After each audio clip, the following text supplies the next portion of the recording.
Good evening, Empire Oaks students. Thanks so much for joining me for Sunday Stories. I hope that you've had a good weekend. I hope you're doing well this evening and you're ready for a bedtime story. So this is one of my favorites. It's called Enemy Pie, and this is by Derek Munson and illustrated by Tara Callahan King. So I hope you enjoy it.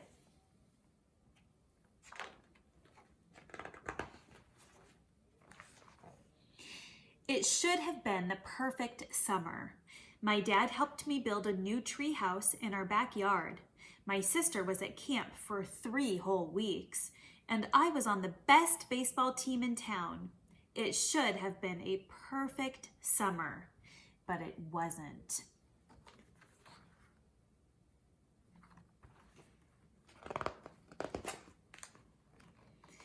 It was all good until Jeremy Ross moved into the neighborhood, right next door to my best friend, Stanley. I did not like Jeremy Ross. He laughed at me when he struck me out in a baseball game. He had a party on his trampoline and I wasn't even invited. But my best friend Stanley was. Jeremy Ross was the one and only person on my enemy list. I never even had an enemy list until he moved into the neighborhood. But as soon as he came along, I needed one. I hung it up in my treehouse where Jeremy Ross was not allowed to go.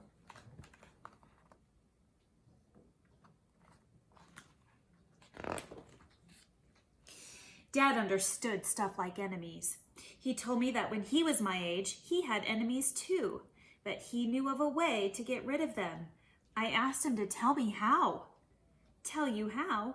I'll show you how, he said. He pulled a really old recipe book off the kitchen shelf. Inside there was a worn out scrap of paper with faded writing. Dad held it up and squinted at it. Enemy pie, he said, satisfied.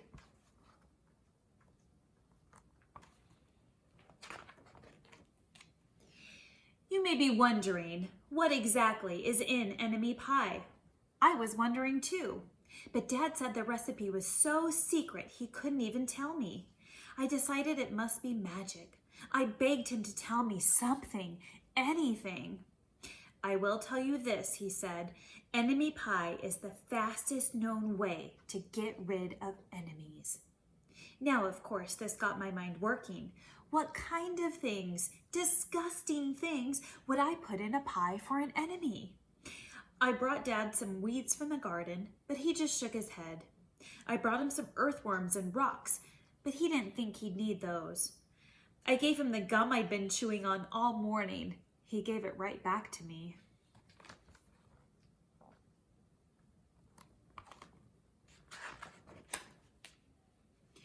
I went out to play alone. I shot baskets until the ball got stuck on the roof. I threw a boomerang that never came back to me. And all the while, I listened to the sounds of my dad chopping and stirring and blending the ingredients of an enemy pie. This could be a great summer after all. Enemy pie was going to be awful. I tried to imagine how horrible it must smell, or worse yet, what it would look like. But when I was in the backyard looking at the ladybugs, I smelled something really, really, really good. And as far as I could tell, it was coming from our kitchen. I was a bit confused.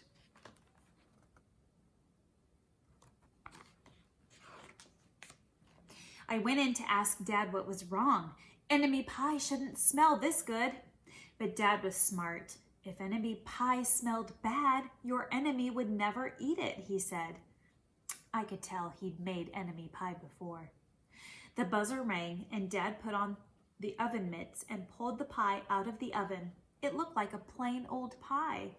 It looked good enough to eat. I was catching on. But still, I wasn't really sure how this enemy pie worked. What exactly did it do to enemies? Maybe it made their hair fall out, or their breath really stinky. Maybe it made bullies cry. I asked Dad, but he was no help. He wouldn't tell me a thing. But while the pie cooked or cooled, he filled me in on my job.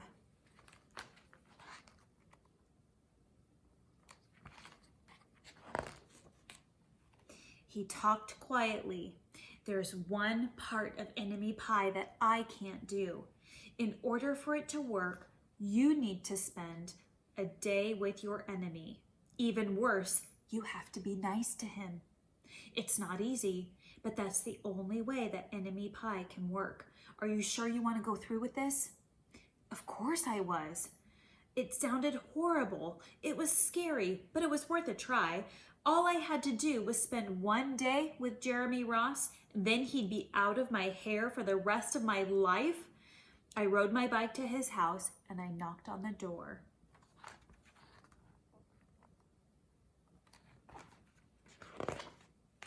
When Jeremy opened the door, he seemed surprised. He stood on the other side of the screen door and looked at me, waiting for me to say something. I was nervous. "Can you play?" I asked.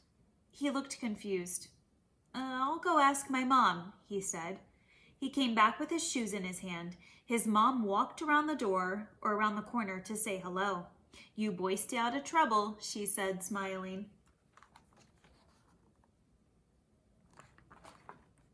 We rode bikes for a while and played on the trampoline. Then we made some water balloons and threw them at the neighbor girls. But we missed. Jeremy's mom made us lunch. After lunch, we went over to my house. It was strange, but I was kind of having fun with my enemy. He almost seemed nice. But of course I couldn't tell Dad that since he'd worked so hard to make his enemy pie. Jeremy Ross liked my basketball hoop. He said he wished he'd had a basketball hoop, but they didn't have room for one. I let him win a game, just to be nice.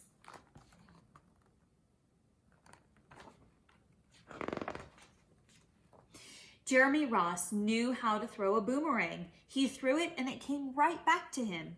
I threw it and it went over my house and into the backyard. When we climbed over the fence to find it, the first thing Jeremy noticed was my tree house.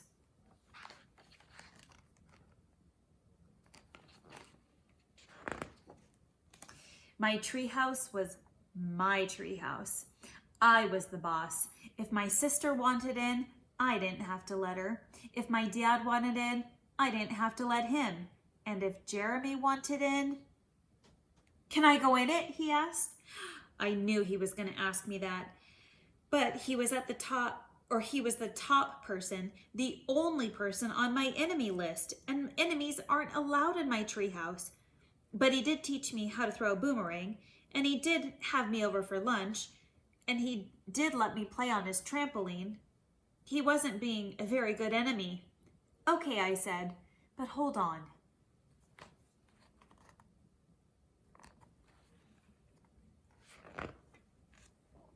I climbed up ahead of him and tore the enemy list off the wall. I had a checkerboard with some cards in the treehouse, and we played games until my dad called us down for dinner.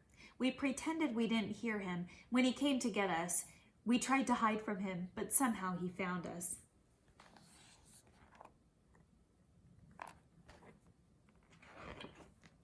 Dad made us macaroni and cheese for dinner, my favorite. It was Jeremy's favorite too.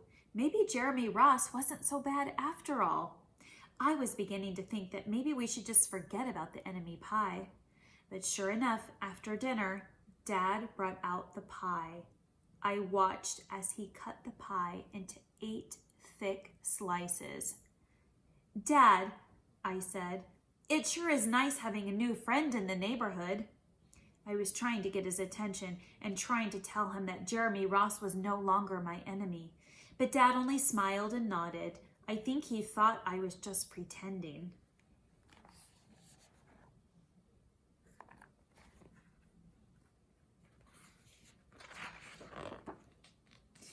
Dad dished up 3 plates side by side with big pieces of pie and giant scoops of ice cream.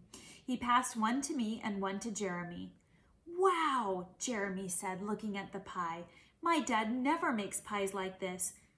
It was at this point that I panicked. I didn't want Jeremy to eat enemy pie. He was my friend. I couldn't let him eat it. "Jeremy, don't eat it. It's bad pie. I think it's poisonous or something." Jeremy's fork stopped before reaching his mouth. He crumpled his eyebrows and looked at me funny. I felt relieved. I had saved his life. I was a hero.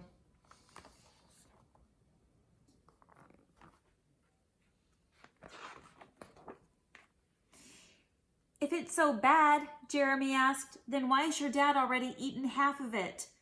I turned to look at my dad. Sure enough, he was eating enemy pie.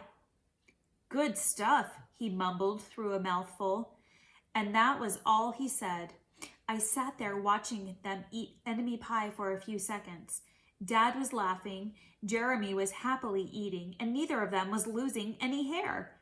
It seemed safe enough, so I took a tiny taste. Enemy pie was delicious.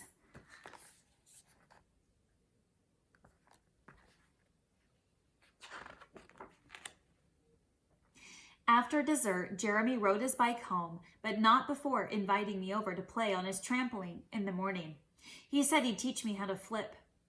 As for enemy pie, I still don't know how to make it.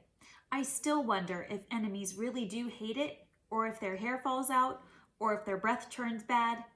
But I don't know I'll ever get an answer, because I just lost my best enemy.